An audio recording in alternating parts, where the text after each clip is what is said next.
আসসালামু আলাইকুম। আজকে আমরা আলোচনা করব কুমিল্লা বোর্ড ২০২৫ সালের একটা প্রশ্ন আমাদের সাধারণ গণিত নবম দশম শ্রেণীর।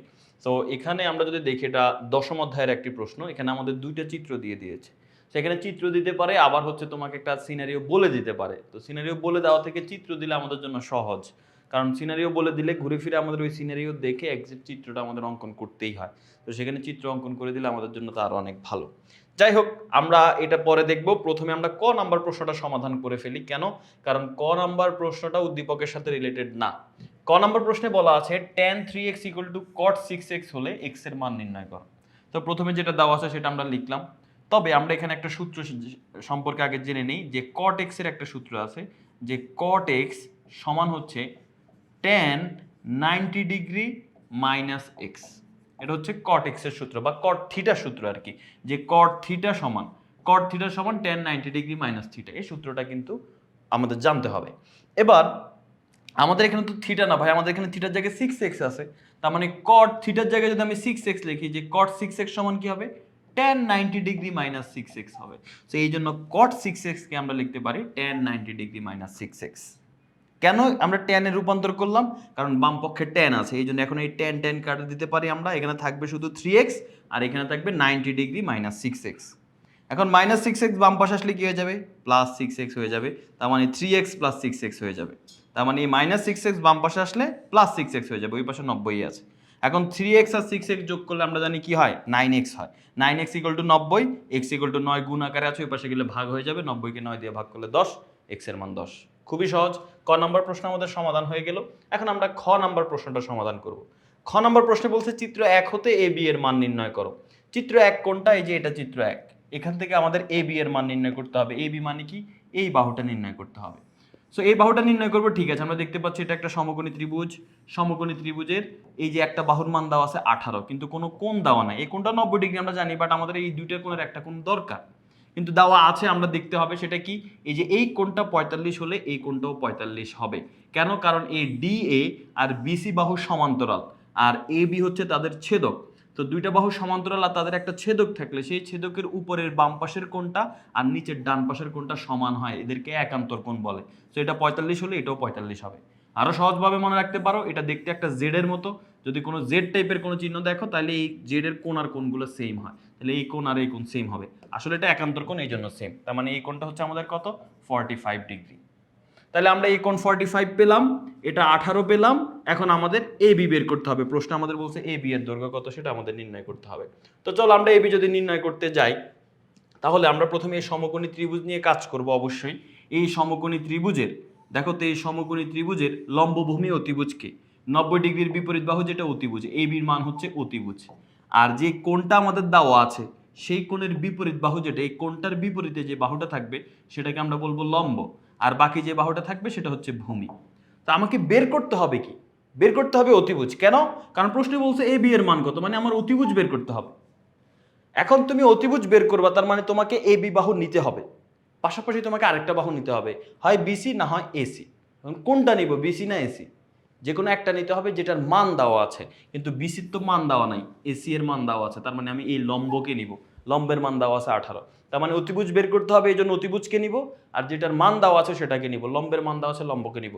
এখন লম্ব আর অতিভুজের মধ্যে সম্পর্ক কি বলো তো? লম্ব আর অতিভুজের মধ্যে সম্পর্ক হচ্ছে সাইন। তাহলে সাইন এই 45 মানে ABC, সাইন ABC সমান লম্ব বাই অতিভুজ। এই যে দেখো এখানে যদি আমরা খেয়াল করি যে এই জায়গার মধ্যে ABC, এখানে এই যে ট্যান, এই জিনিসটা আমাদের লাগবে না, ঠিক আছে, এটা বাদ, এটা তোমাদের বইতেও থাকবে না। এখানে দেখো এই ACB যে সমকোণী ত্রিভুজটা আছে, এই সমকোণী ত্রিভুজে আমরা কি লিখবো? কি বললাম? আমাদের অতিভুজ আর লম্ব বের করতে হবে। তো দেখো এই অতিভুজ আর লম্বের সূত্র হচ্ছে সাইন। তাহলে এই যে সাইন ABC কোণ, এই যে ABC কোণ, এটার মান কত? এটার মান 45। এই যে সাইন ABC কোণ সমান লম্ব বাই অতিভুজ। লম্ব হচ্ছে AC, এই যে উপরে AC লিখলাম, আর অতিভুজ হচ্ছে AB, এই যে নিচে AB লিখলাম। এবার ABC কোণের মান কত? 45, এই যেখানে 45 বসাই দিলাম। আর এসির মান কত? প্রশ্নে দেওয়া ছিল 18, 18 বসাই দিলাম। এবির মান আমরা জানি না, এবির মানটা বের করবো। সো এবির জায়গায় এবি থাকলো, আর এসির মান 18 বসাই দিলাম। এবার সাইন 45 ডিগ্রির মান বসাই দাও তুমি ভাইয়া। সাইন 45 ডিগ্রির মান কত? সাইন 45 ডিগ্রির মান হচ্ছে 1/√2। আর 18 বাই এবির জায়গায় 18 বাই এবি থাকলো। এবার কোনাগুনি গুণ করো। এবি আর 1 গুণ করলে হবে এবি, আর 18 আর √2 গুণ করলে হবে 18√2। তুমি এটাকে ভেঙে ফেলবা, ঠিক আছে? 18√2 তুমি ক্যালকুলেটরের মধ্যে এটা ভেঙে ফেলবা। ভাঙলে তোমার অ্যান্সার হবে 25.45। তার মানে এটা অ্যান্সার হচ্ছে 25.45 মিটার। শেষ। এখানে আমাদের বইতে আরেকটা বিকল্প পদ্ধতি আছে, ওটা তুমি চাইলে দেখতে পারো, বাট আমি যতটুকু দেখালাম এতটুকু করলেই এনাফ। এভাবেই করবা, বাকি ম্যাথগুলো এভাবেই করা হয় আর কি। তাহলে আমাদের খ নাম্বার শেষ, এবার আমরা গ নাম্বার আলোচনা করব।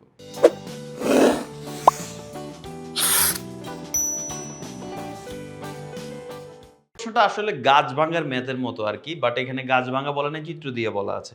বলতো চিত্র 2 হতে পি কিউ এর দৈর্ঘ্য নির্ণয় করো। পুরো চিত্র 2 থেকে আমাদের এই পি কিউ এর দৈর্ঘ্য, এখন চিত্র 2টা যদি আমরা খেয়াল করি, এই চিত্র 2 এর দিকে যদি আমরা খেয়াল করি, এখানে আমাদের পুরো পি কিউ মানে কি জানো? এই পুরাটার দৈর্ঘ্য আমাদের নির্ণয় করতে হবে। কিন্তু আমাদের এখানে দেওয়া আছে কি শুধু আর কিউ এর মান দেওয়া আছে, আর কিছু দেওয়া নাই। তো এখানে একটা জিনিস দেখবা, এই যে এই পি এস, এটার মধ্যে একটা সমান চিহ্ন দেওয়া আছে, মানে দুইটা দাগ দেওয়া আছে। আবার আর এস এর মধ্যেও দুইটা দাগ দেওয়া আছে। এর মানে কি তুমি জানো? এর মানে হচ্ছে এই বাহুটা আর এই বাহুটা সমান। এই হচ্ছে কথা, মানে দুইটার মধ্যে সেম চিহ্ন, এর মানে হচ্ছে এই বাহু আর এই বাহু সমান। এই জন্যই দুইটার মধ্যে সেম চিহ্ন ব্যবহার করা হয়েছে। এখন আমি তোমাকে একটু ব্রিফ করি আগে যে কিভাবে এটা আমরা বের করতে পারি। দেখো, প্রথমে এই বাহুটা তো দেওয়া আছে, এই বাহুটা দেওয়া আছে, তুমি এই বাহুর পাশাপাশি এই বাহুকে ব্যবহার করে তুমি এই এস কিউ, এই বাহুটা বের করে ফেলবা। এই বাহুটা আগে বের করে ফেলবা। ওকে, আমি এস কিউ বের করে ফেললাম। এবার আবার তুমি এই বাহুটা ব্যবহার করে বা এই বাহুটা ব্যবহার করে এবার অতিভুজ এই যে এটা বের করে ফেলবা। এটার একটা মান পেয়ে যাবে তুমি, আর এস। এখন বলো, আর এস এর মান সাপোজ তুমি 10 পাইছো, তা আর এস এর মান যদি 10 হয়, পি এস এর মানও কি 10 হবে না? কারণ বললাম না এই বাহু আর এই বাহু সমান। সো পি এস এর মান 10, আর এটা তো তুমি আগে বের করছো, এবার এটা আর এটা যোগ করলে পুরো পি কিউটা পেয়ে যাবা। তো যারা এতটুকু বুঝছো ভালো, এখন ম্যাথ আরো ভালোভাবে বুঝতে পারবে। যারা বুঝো না, কোনো সমস্যা নেই, ম্যাথ করতে গেলে এখন ক্লিয়ার হয়ে যাবে। তো চলো আমরা শুরু করি। সো প্রথমে আমাদের যে চিত্রটা আছে সেই চিত্রটা এখানে আছে, কোনো প্রবলেম নাই। এখন এখানে আমরা প্রথমে বলছি এখানে পিএস আর আর এস সমান, এই যে এই বাহুটা আর এই বাহুটা সমান।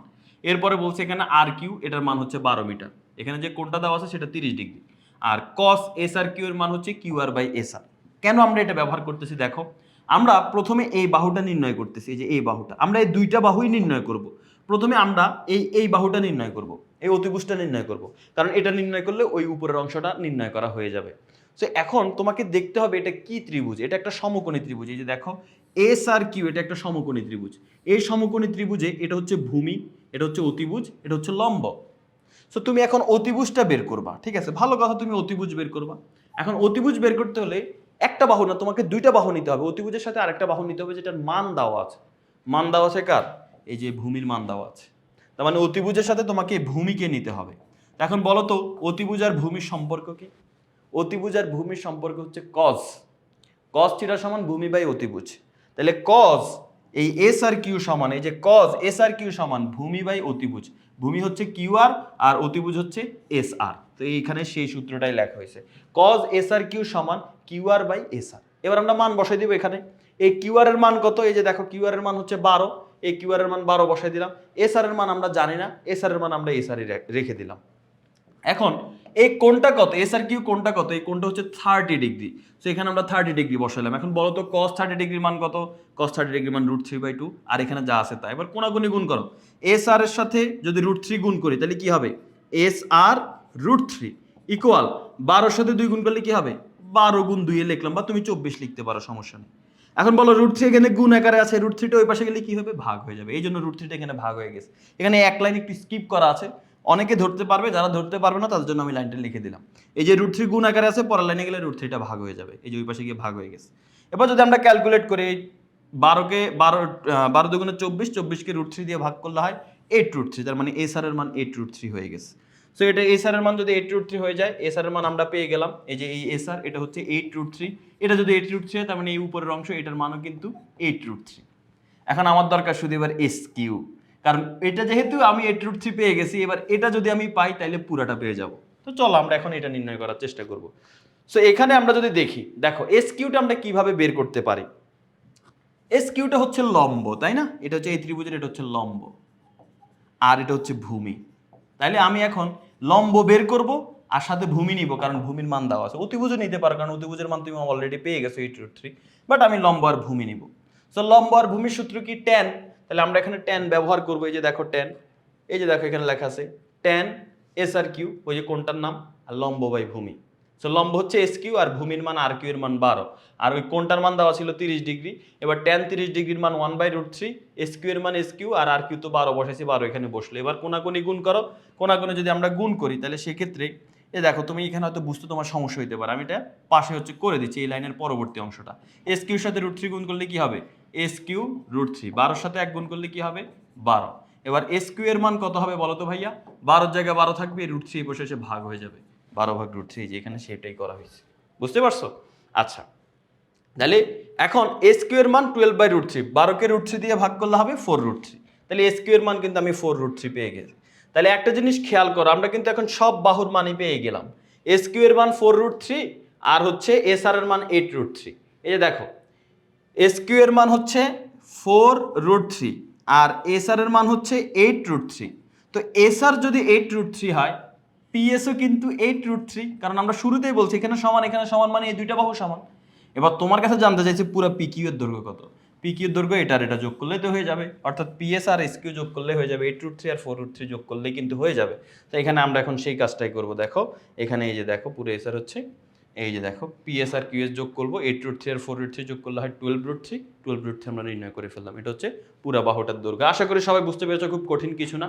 এইভাবেই ভাঙা অংশ, যে গাছ ভাঙার ম্যাথগুলো, খুঁটি ভাঙার ম্যাথগুলো করা হয়, যখন বলা হয় সম্পূর্ণ খুঁটির দৈর্ঘ্য নির্ণয় করো বা হচ্ছে সম্পূর্ণ গাছের দৈর্ঘ্য নির্ণয় করো, এইভাবে ম্যাথগুলো করা হয়। আশা করি বুঝতে পেরেছো। আর আমাদের ইজি ম্যাথ বই নিয়ে আশা করি তুমি উপকৃত হচ্ছ। পাশাপাশি তোমার অন্যান্য যারা আছে তোমার এই যে নবম দশম শ্রেণী, তাদেরকে বই সম্পর্কে জানাতে পারো, যদি তুমি উপকৃত হয়ে থাকো, তারা সংগ্রহ করে তারা উপকৃত হতে পারবে। সবাই ভালো থাকো, আল্লাহ হাফেজ, আসসালামু আলাইকুম।